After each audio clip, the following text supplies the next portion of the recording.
ಲೋಕಸಭೆ ಚುನಾವಣೆ ಅಖಾಡ ದಿನೇ ದಿನೇ ರಂಗೇರ್ತಾ ಇದೆ. ಅದರಲ್ಲೂ ಕೂಡ ಮೈಸೂರು ಕೊಡಗು ಲೋಕಸಭಾ ಕ್ಷೇತ್ರ ಅಂತೂ ಸಾಕಷ್ಟು ಜಿದ್ದಾಜಿದ್ದಿನ ಕ್ಷೇತ್ರವಾಗಿ ಮಾರ್ಪಟ್ಟಿದೆ.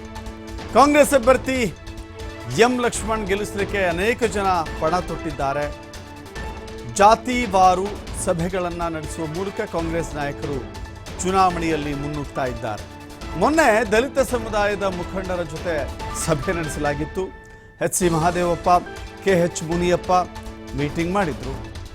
ನಿನ್ನೆ ಒಕ್ಕಲಿಗ ಮುಖಂಡರ ಜೊತೆ ಡಿ.ಸಿ.ಎಂ. ಡಿ.ಕೆ. ಶಿವಕುಮಾರ್ ಕೂಡ ಸಭೆ ನಡೆಸಿದ್ರು. ಇವತ್ತು ಕುರುಬರ ಜಾಗೃತಿ ಸಮಾವೇಶ ಆಯೋಜನೆ ಮಾಡಲಾಗಿದೆ. ರಾಜ್ಯ ಕುರುಬರ ಸಂಘದ ಅಧ್ಯಕ್ಷರು ಮುಖಂಡರು ಸಭೆಯನ್ನು ಮಾಡಿದ್ದಾರೆ. ಅಹಿಂದ ನಾಯಕರನ್ನ ವಿಶ್ವಾಸಕ್ಕೆ ತೆಗೆದುಕೊಳ್ಳುವ ಒಂದು ಕಡೆ ಪ್ರಯತ್ನ ಆದರೆ ಮತ್ತೊಂದು ಕಡೆ ಕುರುಬ ಸಮುದಾಯ ಅದರಲ್ಲಿ ಬಹಳ ಪ್ರಾಮುಖ್ಯತೆಯನ್ನು ಪಡೆದುಕೊಂಡಿರುವಂಥ ಅತಿ ಅಹಿಂದದಲ್ಲಿಯೇ ಹಿಂದುಳಿದ ವರ್ಗಗಳಲ್ಲಿಯೇ ಬಲಿಷ್ಠವಾದ ಸಮುದಾಯ ಕುರುಬ ಸಮುದಾಯ. ಮೈಸೂರಿನಲ್ಲಿ ಗಣನೀಯ ಪ್ರಮಾಣದಲ್ಲಿ ಇಡೀ ಚುನಾವಣೆಯ ಚಿತ್ರಣವನ್ನು ಬದಲು ಮಾಡುವಂಥ ನಿರ್ಣಾಯಕ ಶಕ್ತಿಯನ್ನು ಹೊಂದಿರುವಂಥ ಕುರುಬ ಸಮುದಾಯದ ಸಭೆಯನ್ನು ಇವತ್ತು ಆಯೋಜನೆ ಮಾಡಲಾಗಿದೆ. ಅದರ ಮೂಲಕ ಕುರುಬ ಸಮುದಾಯದ ನಾಯಕರ ವಿಶ್ವಾಸವನ್ನು ಗಳಿಸುವ ನಿಟ್ಟಿನಲ್ಲಿ ಈ ಸಭೆ ಯಶಸ್ವಿಯಾಗಿದೆ.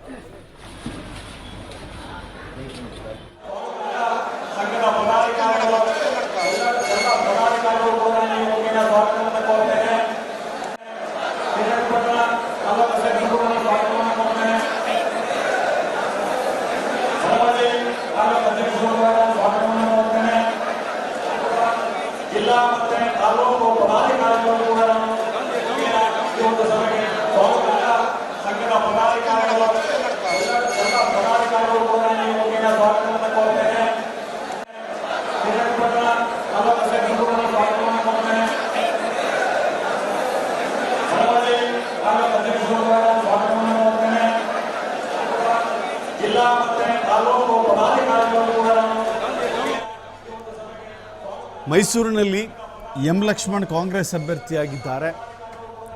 ಇವರ ಎದುರಾಳಿಯಾಗಿ ಮಹಾರಾಜ ಯದುವೀರ ದತ್ತ ಒಡೆಯರಿದ್ದಾರೆ ಬಿಜೆಪಿ ಅಭ್ಯರ್ಥಿಯಾಗಿ. ಮೈಸೂರು ಹೇಳಿ ಕೇಳಿ ಮುಖ್ಯಮಂತ್ರಿಗಳ ತವರು ಜಿಲ್ಲೆ. ಮೈಸೂರಿನ ವರುಣಾ ಕ್ಷೇತ್ರ ಏನಿದೆ, ವರುಣಾ ಕ್ಷೇತ್ರ ಚಾಮರಾಜನಗರದ ಕ್ಷೇತ್ರವಾಗಿದ್ದರೂ ಕೂಡ ಮೈಸೂರಿನ ಜಿಲ್ಲೆಯವರಾಗಿರೋ ಕಾರಣಕ್ಕಾಗಿ ಮುಖ್ಯಮಂತ್ರಿಗಳು ಗೆಲ್ಲಿಸಲೇಬೇಕಾದಂಥ ಸಾಕಷ್ಟು ಕಾರ್ಯತಂತ್ರಗಳನ್ನು ರೂಪಿಸ್ತಾ ಇದ್ದಾರೆ. ಕೇವಲ ಮುಖ್ಯಮಂತ್ರಿಗಳು ಮಾತ್ರವಲ್ಲ, ಡಿ.ಸಿ.ಎಂ. ಡಿ.ಕೆ. ಶಿವಕುಮಾರ್ ಕೂಡ ಅನೇಕ ರೀತಿಯ ತಂತ್ರಗಾರಿಕೆಗಳನ್ನು ಈ ಭಾಗದಲ್ಲಿ ಈ ಕ್ಷೇತ್ರದಲ್ಲಿ ಮಾಡ್ತಾ ಇದ್ದಾರೆ. ಅದರ ಮುಂದುವರಿದ ಭಾಗವಾಗಿ ಇವತ್ತು ಕುರುಬರ ಜಾಗೃತಿ ಸಮಾವೇಶವನ್ನು ಹಮ್ಮಿಕೊಳ್ಳಲಾಗಿದೆ.